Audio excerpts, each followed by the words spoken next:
No surprise. My name is Arthur Schaper. I am a resident of Torrance, California. I promise I'm going to start with something positive and I will end with something positive, just as Christ did at the well with that woman. That's it. So first of all, thank you for having this town hall close to home. I really don't like having to drive to downtown LA and pay $8 to park. I was glad I could park for free, so I really appreciate that. So that's the first thing. So I guess something positive in a sense. This hat I'm wearing is slightly different. I usually wear a Make California Great Again or a Make America Great Again hat. This one says, illegal immigration kills. This was given to me by an immigrant, born in Mexico. He came at 5 years old. He is one of the most vocal opponents of illegal immigration, a vocal opponent of the pro-illegal policies that have been implemented by the current sheriff, and he's an avid Trump supporter too. Just want to add that. Now I need to speak to some negatives.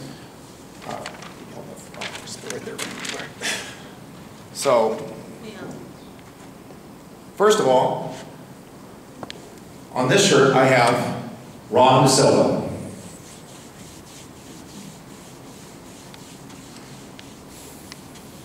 And I know his mother, Agnes Givney, also an immigrant, born in Hungary. Her citizenship was stripped from her when she was a little baby because her parents didn't want to live under communism. His crime? Just being on the sidewalk in El Monte. And he was gunned down by an illegal alien gangbanger. And he's going to be released in 2020. And the mother fears for her safety. For him, it's too late. This one's a little more personal. Marcello Bizzarello.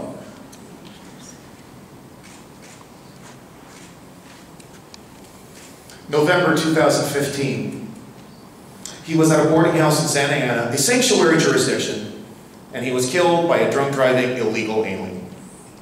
He had been deported previously for drunk driving, but he ended up back in this country, killed this innocent life. Even the parents didn't care. Only the Remembrance Project, Robin, cared. And I learned about this when I was going to the FBI to report on some congressional representatives and some other issues in other cities. Last of all, Robin alluded to, DeAndre Mitchell, 36 years old, homeless.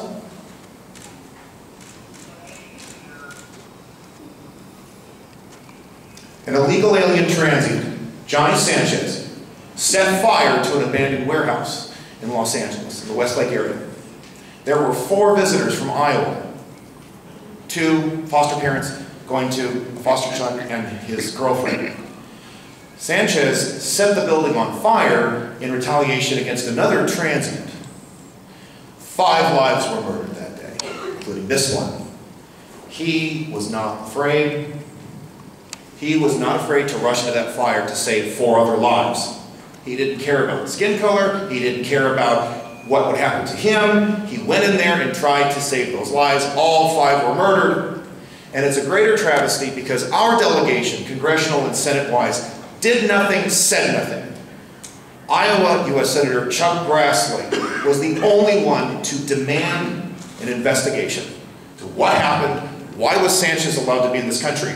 He lied about his age, he had committed previous crimes, drug use, domestic violence. He kicked a woman in the head 10 times. And he was still in this country. 2 days after being released from confinement, he set the building on fire. And now our sheriff is implementing policies that will allow for more Johnny Sanchez's, that will allow for more illegal alien gangbangers to kill these innocent lives. And that is wrong. Now, I heard something about bipartisanship or partisanship, so here's an interesting story that came to mind.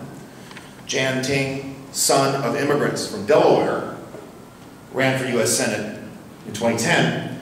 Now, he's a Republican, right? But in 2008, he didn't vote for John McCain. He voted for Barack Obama. You want to know why? Because Obama had a better record on cracking down on illegal immigration. He supported funding a fence. He supported limiting immigration levels.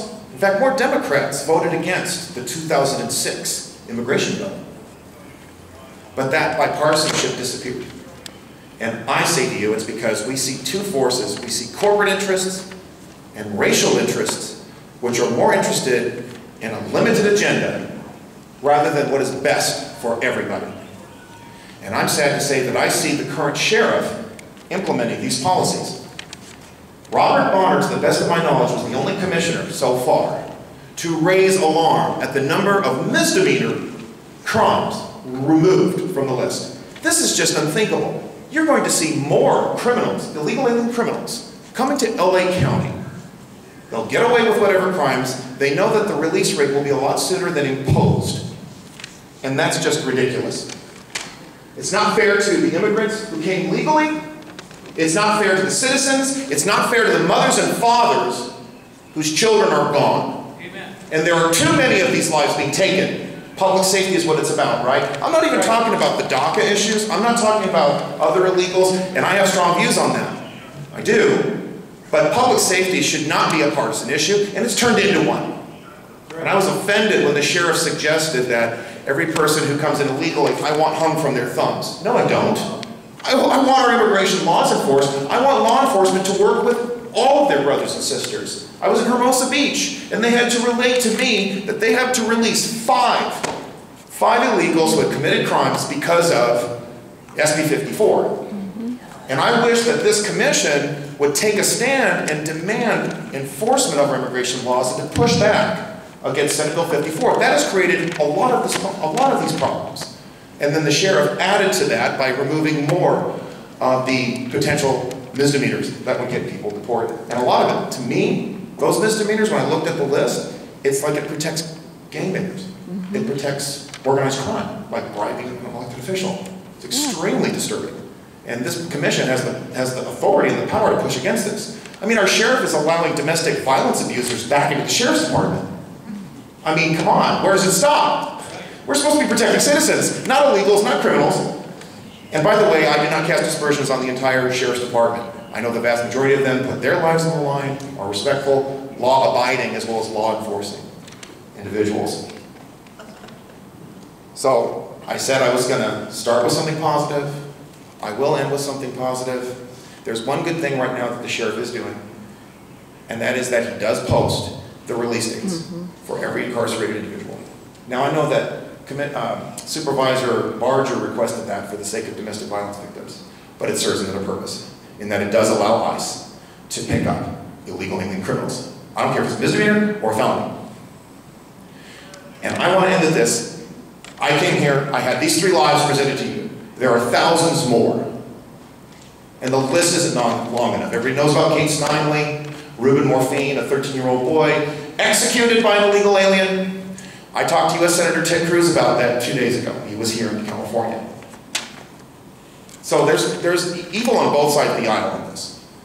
But we should, as a county, as a unifying force, demand enforcement of our immigration laws, cooperation with federal authorities, and I'll keep saying it, this commission needs to have the discussion started where we need to push back at Sacramento. They're out of control. Okay, one last thing because of the charter thing that was brought up.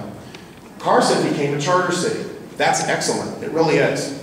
Because Carson can join with Huntington Beach, Torrance, my city's a charter city too, and they can disregard SB 54 because it violates the home rule provisions that charter cities have. And I think that the residents of the city of Carson should speak to Councilman Jim Deere and his other colleagues and say, we don't want to be under the SB 54 umbrella. We want our community safe. We don't want illegals terrorizing our neighborhoods. You have the chance to do that. And I'm going to keep trying to do that in my own city. Thank you very much for your time. Very good. Willis, followed by James Nelson.